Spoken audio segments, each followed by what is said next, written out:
Assalamualaikum warahmatullahi wabarakatuh.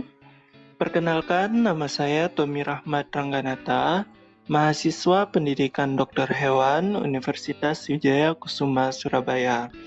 Kali ini, saya akan membahas tentang pengendalian vektor penularan penyakit. Pertama yang harus kita ketahui adalah definisi dari vektor itu sendiri. Vektor adalah organisme hidup yang dapat menularkan agen penyakit dari satu hewan ke hewan yang lainnya atau ke manusia. Adapun agen penyebab penyakit yaitu dari kelompok Arthropoda, kelompok Helmin, kelompok Protozoa, dan kelompok Fungi.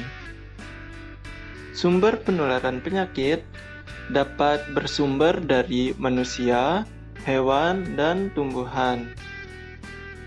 Adapun vektor penularan penyakit terbagi menjadi 3, yaitu vektor mekanik atau penularan secara pasif berlangsung dari penderita ke orang lain dengan perantara bagian luar tubuh serangga.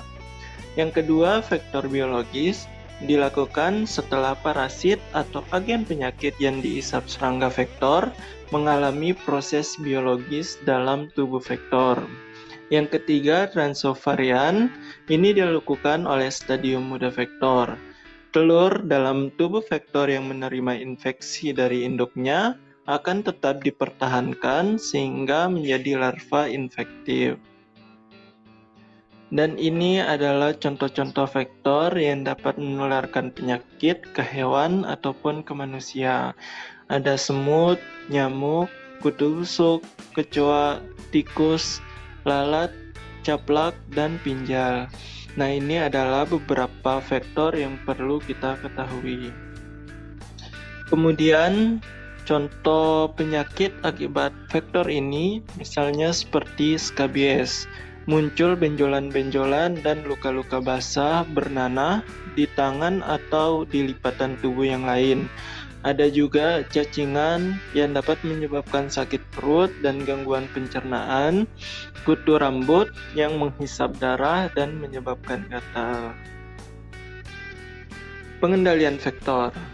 Pengendalian vektor ini adalah semua upaya yang dilakukan untuk mengurangi atau menekan populasi vektor serendah-rendahnya sehingga tidak terjadi lagi sebagai penyebar penyakit dan mencegah terjadinya kontak antara vektor dengan manusia. Pengendalian vektor ini dibagi menjadi 2. Yang pertama, pengendalian secara alami. Faktor ekologi yang bukan merupakan buatan manusia dan menjadi rintangan bagi penyebaran serangga. Contohnya ada topografi, iklim, ketinggian, dan musuh alam.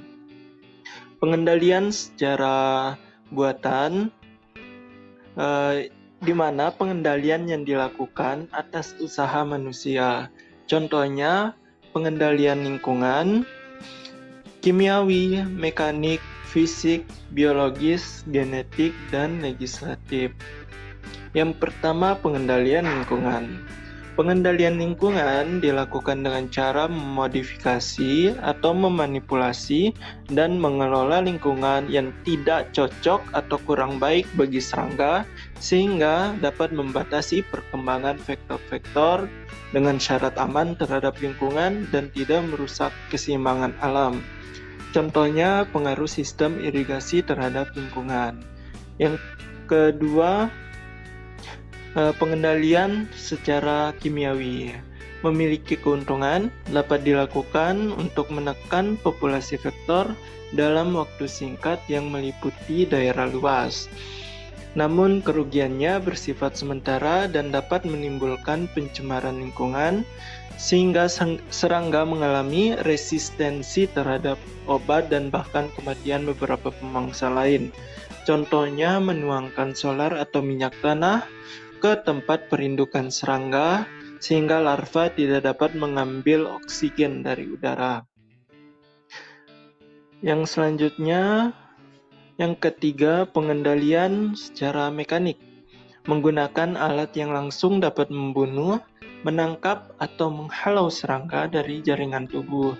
dengan menggunakan baju pelindung, kawat basah, atau pakai kelambu untuk menghindari tubuh manusia kontak langsung dengan vektor. Yang keempat, pengendalian fisik. Ini menggunakan alat fisik untuk pemanasan, pembekuan, dan alat listrik untuk pengadaan angin, penyinaran cahaya yang dapat membunuh atau mengganggu aktivitas serangga. Contohnya dengan memasang lampu kuning untuk menghalau nyamuk dan sirkulasi udara yang baik dalam ruangan. Yang kelima, pengendalian biologis. Ini memperbanyak pemangsa dan parasit sebagai musuh alami serangga, sebagai pengendalian serangga vektor atau host pest perantara. Contohnya parasit Romanimermis iengari, golongan nematoda, dan ikan yang dapat digunakan untuk membunuh larva nyamuk. Yang keenam, pengendalian secara genetika, yaitu mengganti populasi serangga yang berbahaya dengan populasi baru yang tidak merugikan. Beberapa cara ialah mengubah kemampuan reproduksi dengan memandulkan serangga jantan yang dapat menggunakan alat bahan kimia preparat TEPA. Yang ketujuh, pengendalian legislatif.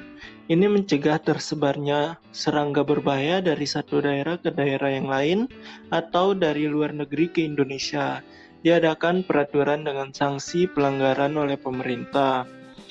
Ini bertujuan pengendalian karantina di pelabuhan laut dan udara, yaitu untuk mencegah masuknya hama tanaman dan vektor penyakit. Mungkin itu saja yang dapat saya sampaikan. Lebih dan kurang saya mohon dimaafkan. Terima kasih telah menyaksikan video ini. Semoga bermanfaat.